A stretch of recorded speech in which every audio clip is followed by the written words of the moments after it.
So thank you again for being here. We met in the airport at O'Hare on our way, and I'm excited for you to get to know more about Lizeth and what she has experienced. Hello.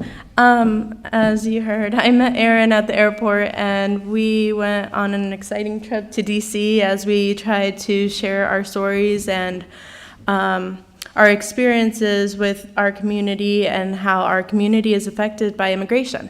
As I stand before you today and I climbed up those steps, I quickly realized the heavy suitcase I'm carrying. In my suitcase, I don't only carry myself, my identity, everything I stand for, but I also carry the stories of my community, the stories of people of color. I carry their fears, their anxiety, their hopes, their dreams, and also their humanity. And as I go through life and collect all these memories and stories I hear, I also have to reflect on how it impacts me. So before you today, I am a daughter, a sister, a student. I'm a caregiver at the local hospital. I'm a volunteer. I'm also undocumented.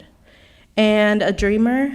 I've also been DACA-mented. I've also had the privilege to apply for DACA, which has been rescinded and will end, and continuously, day in, day out, people continue to lose their temporary protection.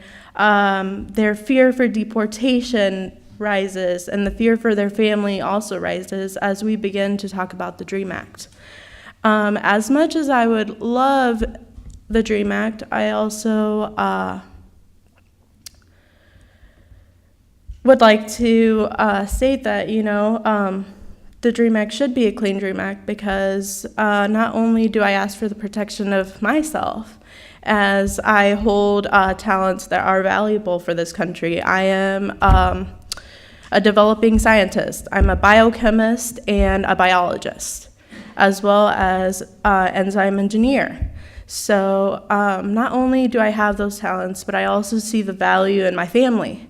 So before I go into that, I should probably start on my upbringing. So I'm originally from Mexico, Guadalajara, Jalisco, and I arrived to the United States at the age of 3 with my younger sister, who was only 8 months old, and my mother. The sacrifice my parents made to come to the United States was a sacrifice to leave everything behind, everything they knew, their house, their belongings, and really only carry maybe a backpack, if even. And it was also a sacrifice to leave their families, to leave their brothers, their aunts, their uncles, their parents. And in a way, I also left that. And even though in our society we're told, oh, these children were brought by no fault of their own, in a way that is true. But in a way, as I stand here before you, I'm not the original dreamer. My parents were. They wanted a better life for my sisters and I. They wanted us to grow in a society where we wouldn't be stricken by violence, drugs, crimes, and persecution. And with that, I also must recognize, apart from Mexico, there's also the other Latin American countries where children as early as the age of 10 are kidnapped and forced to join gangs and move drugs and help with the violence in that country. And many of the people I've met throughout my experience at Grandview and beforehand, I've met actually some individuals who recently had to cross the desert, and not only the desert in Arizona, but also the landscape throughout Mexico and the various countries. And they also come with hopes and dreams, and At an early age, as for me, I dreamed of becoming a doctor. I wanted to care for people. I wanted to make them feel better. And throughout my life, I knew I was undocumented as early as the age of 5. I feared that my parents wouldn't come home. And in my mind, as a 5-year-old, I had a plan. I had a plan about what I would do if my family didn't return home. I would get a job and I would take care of my sisters and allow them the opportunity to get a higher education someday. Although I had that plan, my parents provided my family with what they could. Sometimes it wasn't enough to keep the lights on, but I'm grateful that I had a shelter over my head and I had the opportunity, my parents as well as many of the communities provide for me to go to school with the tax money.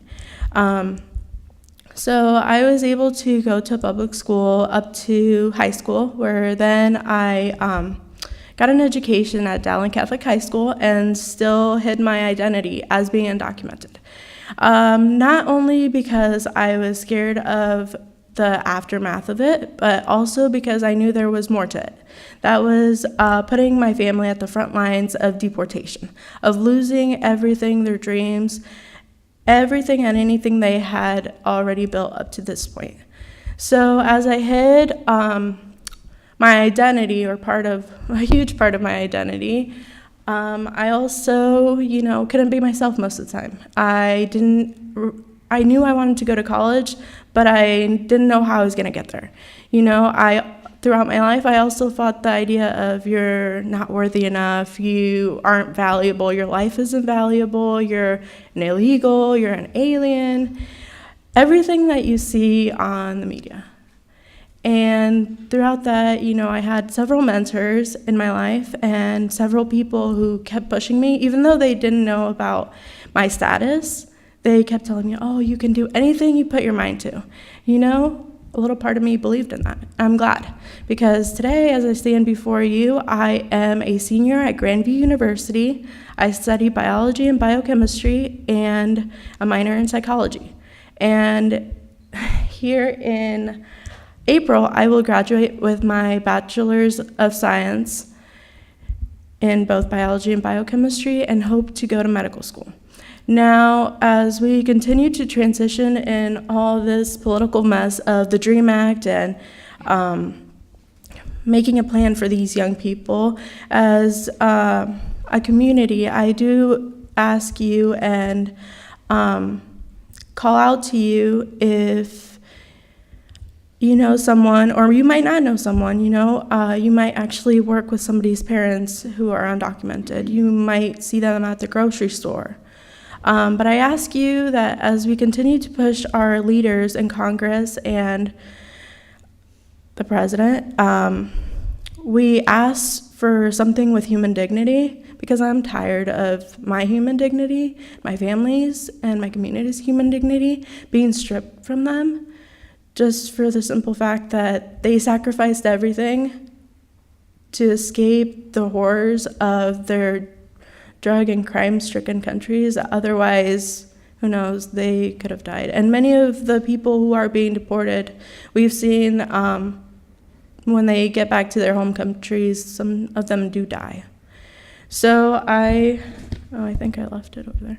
I also ask you to support the DREAM Act, because just as you can see before you today, I have been able to have the opportunity to major in whatever I wanted to, and many of my peers have that dream to become doctors, lawyers, teachers, faith leaders, and but without that, they don't have an opportunity right now, because without a status, you can't get a job, you can't drive, you can't really do much. And with that, the DREAM Act, if anyone knows, is simply legislation that would allow these young people to get a job, also ultimately lead to a path to citizenship. As of right now, some of the proposals are that with the DREAM Act, we must also increase border militarization and that simply means more ICE agents. That doesn't mean more ICE agents at the border. That means more ICE agents in our city, in our communities. Striking fear, looking for people who go through their day in, day out. Maybe they accidentally run a stop sign. That could be a basis for deportation. So I asked for the DREAM Act, and not to sacrifice my family, so I don't want to negotiate my parents with the increase in border militarization.